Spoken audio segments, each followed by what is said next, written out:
Les amis, bienvenue dans l'épisode 2 de J'infiltre une secte, cette petite série sur la chaîne qui aura peut-être un autre épisode parce que j'ai quand même bien avancé ces derniers jours, ces dernières semaines même. Ça fait un petit moment, je sais qu'on attend un peu la suite, quoi, que les gens sont dans le suspense comme ça. Mais que va-t-il se passer? Va-t-il se faire endoctriner et ne jamais revenir à lui-même? Non, ne vous inquiétez pas, ce n'est pas prévu dans le contrat. Avant toute chose, deux choses. J'ai une nouvelle chaîne, les stories de Mathis. N'hésitez pas à aller la voir, le lien est en description, il n'y a pas de souci. Deuxième truc, vous vous souvenez qu'on avait vu une vidéo de la chaîne YouTube qui était un peu bizarre, qui avait des relations avec Dieu et tout, et c'est là que j'ai pensé que c'était une secte. J'ai donc décidé, dans cette vidéo, de vous mettre une deuxième vidéo de cette chaîne pour vous montrer à quel point c'est flippant sa mère. Regardez. Quel est le sens de la vie? Suis-je sur la bonne voie? Pourquoi suis-je ici? Qui suis-je? Tu essaies de trouver ta place dans ce monde, mais il y a tant de voies différentes que ça t'embrouille. Tu essaies différentes choses sans que rien ne t'apporte le bonheur. Tu as le sentiment que cette recherche n'a pas de sens. Crois-moi, tu n'es pas venu au monde pour rien. Dieu t'a créé pour de grandes choses, et il sait ce qui t'apportera le véritable bonheur. Fais confiance à Jésus, et tu verras comment il va changer ta vie. Alors voilà, maintenant vous avez compris un peu dans quel univers on est. J'ai donc décidé de leur communiquer. Si vous vous souvenez, je leur avais envoyé un message qu'on va relire ensemble. Je les ai tous ici, il n'y a pas de souci avec ça. J'avais envoyé « Bonjour, je suis tombé sur l'une de vos vidéos lors d'une publicité YouTube et je n'arrive pas à comprendre le sens de cette publicité. J'ai actuellement quelques problèmes dans ma vie, mais je ne sais pas si réellement votre aide peut m'apporter quelque chose. Je ne suis pas un religieux, mais j'ai tout de même la foi. J'aimerais donc savoir ce que vous pouvez m'apporter. J'aimerais donc savoir que pouvez-vous m'apporter. Enfin bon, vous avez compris, c'est très bien. Merci d'avance, tenant David, un faux nom qui était inspiré, c'est pas exactement le vrai nom, d'un acteur. Voilà. Ils m'ont donc répondu, bien évidemment, sinon je ferais pas de vidéo, ça serait pas drôle, on s'amuserait pas.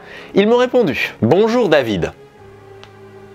Merci pour ton message, je m'appelle Myriam, et je te propose de continuer cette conversation avec toi si tu le souhaites également. Déjà c'est sympa, c'est cordial. Elle aurait pu me dire, si tu le souhaites pas, on parle quand même... et poète camembert. Non, elle m'a dit quand même, si tu le souhaites, on peut parler ensemble. Nous cherchons à répondre aux personnes qui se posent différentes questions sur la vie. Nous parlons de Jésus parce que c'est lui qui change nos vies. Aimerais-tu connaître Jésus? À bientôt, Myriam. Aimerais-tu connaître Jésus? Ça fait pas trop secte ça? Ça fait flipper sa mère, on est d'accord. Donc là, je vois ça, je me dis très bien, ils ont mordu, ils pensent que je suis quelqu'un de sérieux. Ils me répondent, et en plus ils me répondent sérieusement en voulant directement m'épingler comme ça. Donc c'est très bien, très content de cette réponse. Ça prouve bien qu'on est quand même sur des choses un petit peu religieuses à un certain niveau quand même. Hein. C'est pas du pipi de chat. Donc je leur ai répondu bien évidemment, et ça a duré pendant plusieurs semaines tout ça. Ils m'ont pas répondu du jour au lendemain, il y a eu quand même un petit moment, puis moi aussi j'ai fait des choses, donc ça a pris du temps. La suite. Bonjour, merci de m'avoir répondu. Il est vrai que je ne connais pas du tout le christianisme et Jésus. Mes parents sont baptisés mais ne croient pas en Dieu. Alors que moi je pense qu'il y a quelqu'un à l'origine de tout ça. En bref, cela m'intéresserait beaucoup de converser avec vous. Merci d'avance, cordialement, gna gna gna gna. Voilà. Petit message tranquille, simple, assez basique, pour un petit peu engager une vraie conversation avec cette Myriam, qui je pense ne s'appelle pas du tout Myriam, mais c'est pas grave. Bonjour David. Comme toi, je crois qu'il y a quelqu'un à l'origine de tout ça. Est-ce que tu as des questions particulières? Je serais ravi de pouvoir t'apporter des réponses, dans la mesure de mes possibilités bien évidemment. Donc je lui ai répondu un petit peu, parce que là c'était un petit peu en train de tourner en rond, Jésus, tout ça. Je me suis dit, il faut qu'on change un peu de délire, il faut qu'on la pousse à me parler de sa religion à elle. Parce que le christianisme c'est sympa, mais si c'est des évangéliques, si c'est des témoins de Jéhovah qui se disent du christianisme mais on sait pas trop d'où ça vient, si c'est des trucs un peu chelous de tout ça, c'est normal que je veuille savoir. Je ne parle pas à une dame au pif, je ne sais pas sa religion, je veux savoir la religion, donc j'envoie ce message suivant. Bonjour Myriam, je ne connais vraiment rien à tout ça. Vous êtes catholique, protestant ou autre? Comment se confier à Dieu? Comment communiquer? C'est ça qui fait que je ne l'ai jamais fait avant, je n'ai jamais vraiment réussi. Oh, je suis un pauvre petit faible, je ne sais pas prier. Et là les gens derrière qui se font un pauvre petit faible, on va le niquer sa mère. Voilà, et du coup elle m'a répondu. Là c'est un message, la vérité je vous le lis, ça m'essouffle. Pour ma part je suis chrétienne évangélique. C'est en quelque sorte une branche du protestantisme. Déjà on sait que c'est des évangéliques, des évangélistes, tout ça là. C'est eux. C'est eux. Donc une religion avec beaucoup de dérives sectaires. C'est pas considéré comme une secte, mais c'est une des branches du christianisme qui a le plus de dérives sectaires. Donc plus de sectes à l'intérieur. c'est les chrétiens catholiques, protestants, les orthodoxes, etc. Il n'y a pas trop ça. Eux, il y a énormément de dérives qui poussent les gens dans le retranchement envers eux-mêmes. Plein de trucs horribles que d'ailleurs vous comprendrez après quand on sera à la finalité, un peu de suspense, un peu de teasing. Vous allez voir la fin, ça fait froid dans le dos. J'ai vu des témoignages sur cet endroit qui font vraiment froid dans le dos, vous allez voir. Donc une branche du protestantisme et mon cul sur la Garonne. Alors, les racines sont les mêmes que celles des catholiques, puisque nous basons notre foi en Jésus, mais la pratique est assez différente. Par exemple, nous n'adorons pas les saints, ni Marie, et nous sommes attachés à la Bible dans toute son authenticité. D'ailleurs, la Bible nous apprend qu'il existe un seul intermédiaire entre Dieu et les hommes, Jésus-Christ. Quand tu pries, tu peux donc t'adresser directement à lui, en toute simplicité, comme on parle à un ami. Il faut juste faire confiance et être sincère dans sa démarche. C'est la foi qui nous conduit à lui. Est-ce que tu aimerais prier? Si tu veux, je peux t'aider dans cette démarche. Ouh, le suspense est à son comble. Non mais vraiment, on comprend direct avec ce genre de message que je ne m'adresse pas à un prêtre ou à une église normale. Il y a des ressemblances, c'est normal, c'est quand même une religion, même s'il y a des dérives sectaires, mais on comprend quand même que c'est extrêmement poussé quand on lit tout ça.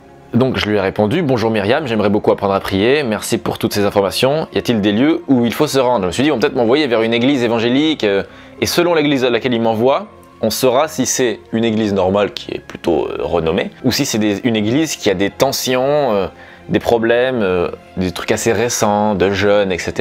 Parce que ça, je me suis renseigné un peu, et vraiment, il y a des trucs qui font flipper leur race. Donc elle m'a envoyé, bonjour David, si tu veux prier, tout endroit est bon pour le faire. Donc je me dis, ah, bon, peut-être que c'est pas une secte, parce qu'elle me dit pas d'aller dans une église ou quoi, d'aller m'inscrire quelque part, elle me dit, tu peux prier n'importe où. Quand tu veux prier, va dans ta pièce la plus retirée, verrouille ta porte et adresse ta prière à ton Père, qui est là, dans le lieu secret. Et ton Père qui voit dans le secret te le rendra. C'est une citation apparemment. L'idée est d'avoir un lieu tranquille pour pouvoir se concentrer dans sa prière, mais cela peut être dans la nature, dans ta voiture. Je vois bien le type dans son gamos là. Jésus, s'il vous plaît, aidez-moi, Jésus. T'imagines le type dans sa voiture, en plein milieu, sur l'autoroute pendant un bouchon. Il n'y a personne autour de lui. Enfin, il y a des gens, mais c'est fermé quoi. Le plus important est de t'adresser à Dieu sincèrement, avec ton cœur. Ton cœur. Si tu le souhaites, tu peux te mettre en relation avec une église près de chez toi pour que tu rencontres des chrétiens qui t'aideront dans ta démarche. Qu'en penses-tu? Et voilà, c'est là qu'on comprend quand même que malgré le début qui te dit tu peux prier où tu veux, mais si tu veux, tu peux t'adresser à une de nos églises sympathiques. Et donc moi forcément je leur ai demandé, bonjour Myriam, cela m'intéresserait beaucoup de me mettre en relation avec une église proche de chez moi, blablabla, merci pour toutes les informations, Je lui ai dit que j'habitais proche de Lyon, ce qui n'est pas vrai, enfin je suis pas hyper loin de Lyon non plus, mais je suis quand même à plusieurs heures de route. Je suis à Grenoble moi, donc ça n'a aucun rapport. Je lui ai dit ça pour pas donner ma vraie adresse, je voulais pas non plus trop m'impliquer dans cette histoire et je voulais pas terminer dans l'église, tu vois. Mon infiltration, elle ira pas jusqu'à rentrer dans l'église, voir ce qui se passe, m'inscrire ou quoi, je vais pas commencer à payer, c'est payant ce genre de truc. Donc jamais je ferai ça. Je vais leur parler, peut-être leur envoyer des mails sur leurs nouveaux moyens de communication qu'ils m'ont donné, vous allez voir, c'est la suite. Et c'est là où ça va se terminer d'ailleurs cette vidéo. C'est la suite, après on discutera un peu quand même, mais écoutez ce qu'elle m'a répondu. Bonjour David, c'est super que tu cherches à aller plus loin dans ta relation avec Dieu. Tu sais, c'est son désir le plus cher. Il a beaucoup d'églises à Lyon. Mais si tu le permets, je vais te donner l'adresse d'une église pour laquelle j'ai eu de bons échos. Il s'agit de l'église Hillsong. Hillsong, souvenez-vous-en bien.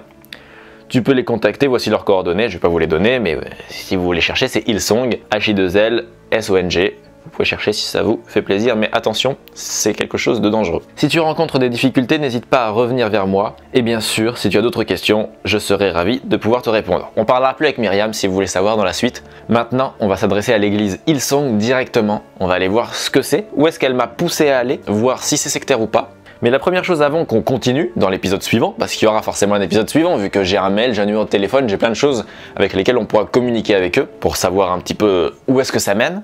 Mais avant ça, j'ai un petit truc que j'ai lu sur Slate, un journal très sérieux, un petit témoignage sur Hillsong, les églises, un type connu en plus. Donc déjà, si vous voulez savoir, c'est une église très jeune. Je vous mettrai l'article en description, mais c'est une église très jeune, etc. Le type, ça a été créé dans les années 80, c'est vraiment pas quelque chose de très ancien. Donc il y a une partie de l'article qui commence par une citation qui est « C'est clairement une secte ». Et donc, on a un témoignage du chanteur Post Malone, le rappeur, qui confiait que son ami, je sais pas de qui il parle, j'ai pas tout lu exactement, mais il parle d'un ami à lui, était récemment devenu super religieux, complètement fanatique en rentrant à Hillsong.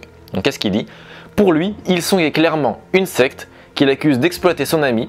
Il leur a déjà filé quelque chose comme 10 millions de dollars, c'est les pires. Moi aussi à une époque j'ai été très religieux, J'ai cru en Dieu, mais maintenant je vois clair, c'est sympa de supporter une cause qui vous tient à cœur, mais les gens dépensent tellement d'argent, Dieu s'en fiche que votre église ait un putain de toit en or, il dit, etc. Il y a plein d'autres choses que je vous laisse aller voir vous-même, je vais pas tout vous lire parce qu'on en aurait pour des heures. Donc écoutez les amis, voilà, on va s'arrêter là pour cet épisode. Vous savez maintenant quand même que c'est bien une secte, on a des témoignages qui le prouvent, en tout cas qui amènent à croire ça. On n'est pas sûr à 100%, c'est des dérives en fait. Ce genre, ce qui est fort avec les évangéliques, c'est que tu as les vrais évangéliques qui sont pas du tout une secte. Hein. Quand même, c'est quand même assez poussé, hein. C'est pas des extrêmes, mais pas loin dans le christianisme. Mais à l'intérieur de ça, il y a énormément de dérives de gens qui créent leur propre église, leur propre machin comme Hillsong, comme machin, comme plein d'autres trucs comme ça, qui poussent au sectarisme à fond et qui veulent que tu payes en fait à la fin et la seule question c'est de te garder au maximum pour te pomper ton fric. Parce que c'est ça une secte au final. C'est pas comme dans les films des gens qui tuent des gens la nuit. Non, le seul truc c'est des gens qui te font croire plein de choses fausses pour que tu leur donnes de l'argent, c'est tout. C'est ça une secte en général. C'est pas des trucs de cinglés comme on pourrait croire. Mais là on est vraiment sur une dérive sectaire. Apparemment il y a quand même eu beaucoup d'histoires d'argent avec des gens connus, des gens beaucoup moins connus aussi. Allez lire l'article, il est très intéressant. On se retrouve pour de prochaines vidéos sur cette chaîne. La prochaine vidéo ça sera sûrement un clip, une parodie d'une certaine chanteuse qui a 16 ans, si vous voyez de qui je parle. Moi, je vais devoir monter cette vidéo maintenant, ça me fait chier parce que j'aime pas trop ça. Mais c'est pas grave, ça me fait plaisir de vous faire des vidéos. J'aime bien les tourner, mais j'aime pas trop les monter. N'hésitez pas à vous abonner, à partager, car vous êtes tous des influenceurs. J'ai volé cette phrase à quelqu'un, hein. Si vous l'avez déjà entendu, c'est normal. Je crois que je l'ai piqué à quelqu'un, je sais même plus à qui. Bonne soirée à vous. Et n'oubliez pas, faites très attention sur internet si vous êtes religieux vous-même. Je respecte les religions, attention, dans cette vidéo, c'est pas on attaque les religions. Hein. Je tiens quand même à le préciser. On est sur une vidéo normale, j'essaie de montrer des faits qui prouvent qu'il existe des sectes qui essayent d'endoctriner des gens en France, de plus en plus fréquemment, j'ai l'impression, et même sur YouTube maintenant en publicité. C'est tout ce que j'essaie de prouver dans cette vidéo. Rien d'autre. Je dis pas que les religions c'est mal, que être non religieux ou religieux c'est bien. Il n'y a pas de ça. La seule chose dont je parle et que je critique, parce que c'est critiquable en France, c'est les sectes que je trouve horribles. Voilà. C'est pour ça que j'essaie de vous montrer que c'est très facile de se faire influencer par ce genre de personnes. Bonne soirée à vous, à bientôt.